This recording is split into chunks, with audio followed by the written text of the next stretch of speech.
Hello and good evening. So exams चालू होने वाले हैं।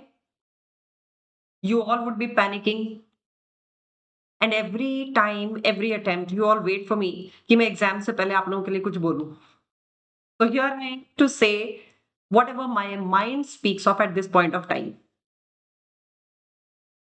सबसे पहली बात तो ये करूंगी, डूज एंड डोंट्स की बात बाद में करेंगे। सबसे पहली बात जो मस्ट डू है वो है कॉन्फिडेंस लूज ना करना। मैं हमेशा एक बात बोलती हूँ अपने स्टूडेंट्स को भी, आप लोगों को भी बोलूंगी, डरने से कुछ फायदा होगा नहीं।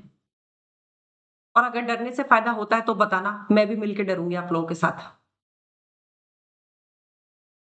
डरने को तो कॉन्कर करना ही पड़ेगा। आज एग्जाम है, कल पेरेंट्स बीमार होंगे, परसों हो सकता है जॉब में इंक्रीमेंट रुक जाए, हो सकता है इंटरव्यू अच्छा ना जाए, 40 लोगों के आगे एक प्रेजेंटेशन करनी हो सकती है, बॉस से अप्रेजल डिस्कस करना हो सकता है, कुछ भी हो सकता है। हम डरते कब तक रहेंगे? अभी तो लाइफ चालू हुई है और आप लोगों को तो अभी बहुत लंबी जर्नी तय करनी है। इसलिए डरने को तो स्कोप में डालो ही मत। मेरे से कुछ और सीखो ना सीखो, एक चीज मैं बोलती हूँ कि आप सबको मुझसे एक चीज सीखनी चाहिए, which I am very proud of. 40 years की एज तक में एटलीस्ट मैंने ये चीज तो ट्राई करके देख ली। This has made me someone who is different from others. क्या? हिम्मत। मुझे आसानी से डर नहीं लगता। अगर ये चीज आप में आ गई ना, तो अपनी लाइफ के साथ कुछ ना कुछ जुगाड़ करके सक्सेस तो ले ही लोगे। तो जुगाड़ और डर को भूलना, ये दोनों काम आपको डेवलप करने हैं। अब अगर मैं अभी पेपर्स की बात करूं, तुम्हें डर लगेगा बिकॉज़ ऑब्वियसली यस, हर इंसान एक जैसा नहीं होता। हो सकता है आपका करेज लेवल मेरे बराबर नहीं हो। It will take some time to gradually increase it. तो मेरी एक बात ध्यान रखना, जब भी डर लगने लगे, तुम्हारे पास ये 3 घंटे होंगे। इन 3 घंटे में तुम अपना बेस्ट लगा लो या डर के मारे रो लो, योर चॉइस। हिम्मत वाला इंसान तो चॉइस करेगा ताकत लगाने की, जितना हो सके उतना काम कर जाने की। दूसरी साइड तुम्हें चूज करनी है कि नहीं करनी है, यानी कि डर के इन 3 घंटों की बैंड बजानी है कि नहीं बजानी है। Now this is what you have to think. कोई फायदा होगा नहीं। और आज जो सिचुएशन है, अगले क्वार्टर में यही सिचुएशन होगी, उसके नेक्स्ट क्वार्टर में यही सिचुएशन होगी।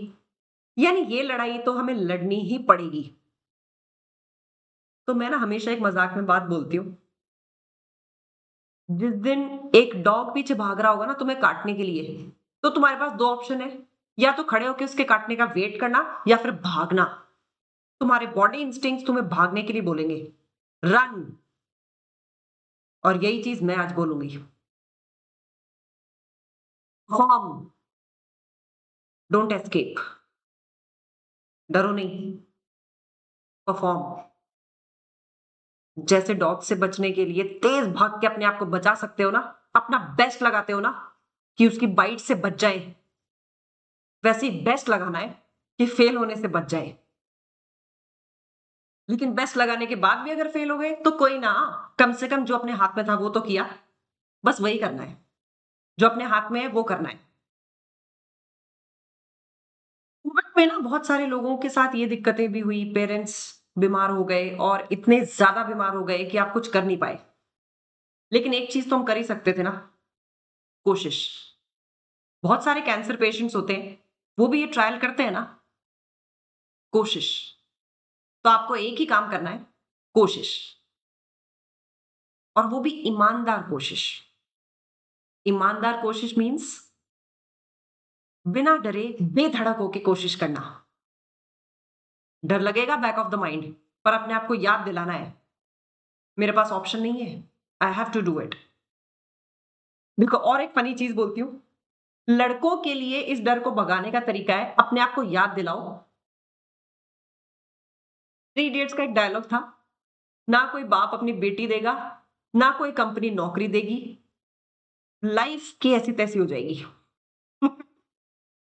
लेकिन मैं इसमें ये बोलूंगी, तुम्हारी खुद की लाइफ सक्सेसफुल तभी होगी जब तुम डरना बंद करोगे। ये उसमें से एक स्टेप है, इस एग्जाम को देना, इसको क्लियर करना। कम से कम ताकत से तो दो, अगर फेल भी हुए तो ताकत लगा के तो फेल हो। हारता भी वही है जो एटलीस्ट रेस में भागता तो है। भागो, ताकत लगा के भागो।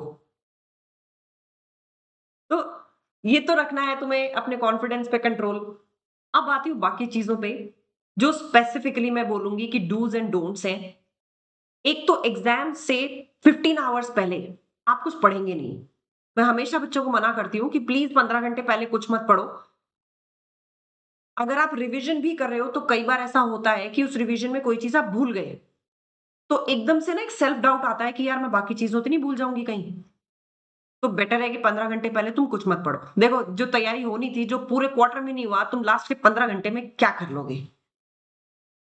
बट चलो, फिर भी किसी को करनी है तो करो। उनको सिर्फ देख लो। Do not question yourself कि ओके ये इसमें बहुत ज्यादा चांसेस हैं कि तुम कुछ भूल सकते हो, और वो भूलते ही यू विल स्टार्ट शिवरिंग। और ये एक चीज भूलने का नतीजा बाकी सारी चीजों पे भी पड़ेगा। आप बाकी सारी चीजें भी भूलने लग जाएंगे ऑटोमेटिकली, क्योंकि ब्रेन स्ट्रेस्ड हो जाएगा। तो मेरे हिसाब से तो तुम ये काम करो ही मत। फिर भी अगर करना है तो उसको रीड करो। Do not question your self. दूसरी चीज, टेक प्रॉपर स्लीप।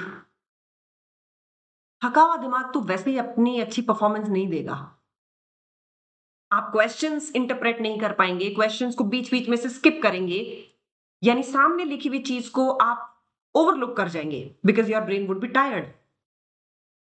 तो उस मोड पे जाना ही क्यों, प्रॉपर नींद लेके जाओ। तीसरी चीज, जो मैं बोलती हूँ सबसे इंपॉर्टेंट चीज है, हिम्मत तो रखनी ही रखनी है।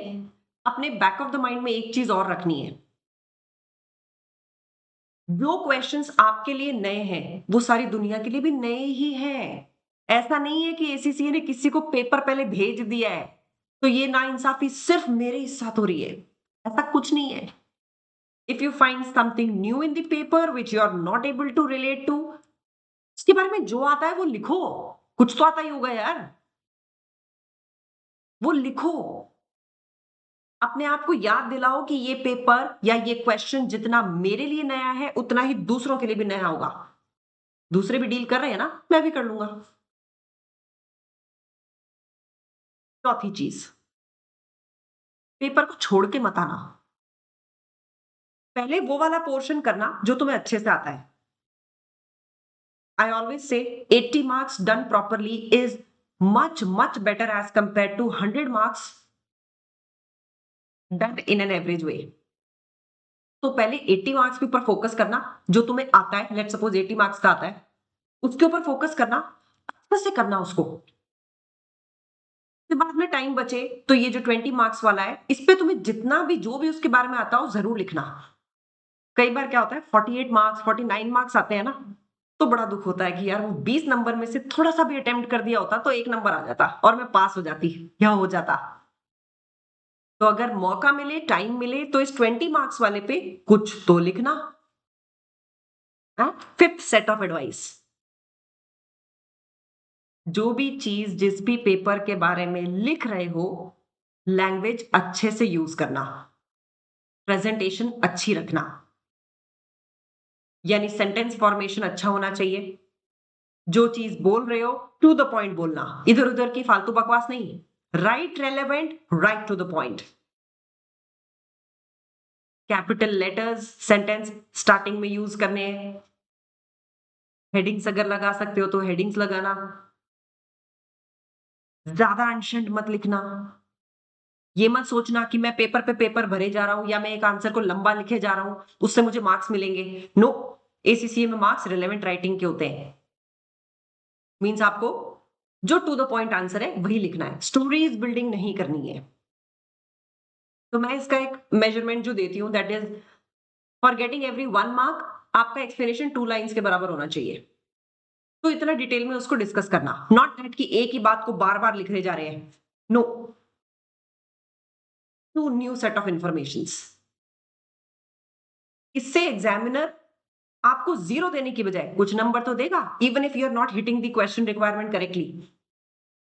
तो पेपर छोड़ना नहीं है, ठीक है? इन्हीं सारी चीजों का ध्यान रखना है यार। बस मैं तो एक ही चीज बोलूंगी, घबराना मत, सिचुएशन से भागना मत। हमेशा ये सोचना कि एक पेपर तो मेरी लाइफ का एक छोटा सा टेस्ट है। अभी तो आगे बहुत बड़े-बड़े टेस्ट रखे हैं। उन टेस्ट्स में तभी जीतूंगा या तभी जीतूंगी जब ये छोटे टेस्ट्स में हिम्मत दिखाऊंगी। तो ना डर के भागना है, ना अंडर परफॉर्म करना है।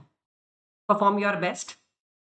मेरी तरफ से मेरी ब्लेसिंग्स आप सबके साथ हैं। सोशल मीडिया से दूर रहना। इन दिनों बहुत ज्ञानी निकल के आएंगे। भाई मेरा तो कोर्स हो गया, भाई मेरा तो रिवीजन चल रहा है। कई बार डबल-डबल रिवीजन करने वाले रह जाते हैं और जिन लोगों ने लास्ट के मुश्किल से 10-15 क्वेश्चन किए होते हैं, वो निकल जाते हैं। कई बार लेकिन ध्यान रखना, इसका मतलब ये नहीं है कि हम मेहनत नहीं करेंगे। ये जो कई बार वाले लोग होते हैं ना, ये उन 3 घंटे में गज़ब परफ़ॉर्म कर देते हैं। इनके कॉन्सेप्ट्स इतने सॉलिड होते हैं कि ज़्यादा प्रैक्टिस करने वालों पे भी भारी पड़ जाते हैं। That's the difference. तो अगर तुम्हारे कॉन्सेप्ट सॉलिड हैं और सारे क्वेश्चंस नहीं भी कर पाए हो, तो कोई बात नहीं यार। Concepts win over multiple times practice, which is done without understanding. तो इन बातों का ध्यान रखना, घबराना नहीं। My blessings are always there with you. और अपने पेरेंट्स की तो ब्लेसिंग्स हैं ही, वो तो हमेशा साथ होती हैं। ठीक है? All the best from my side. Take care. Bye bye.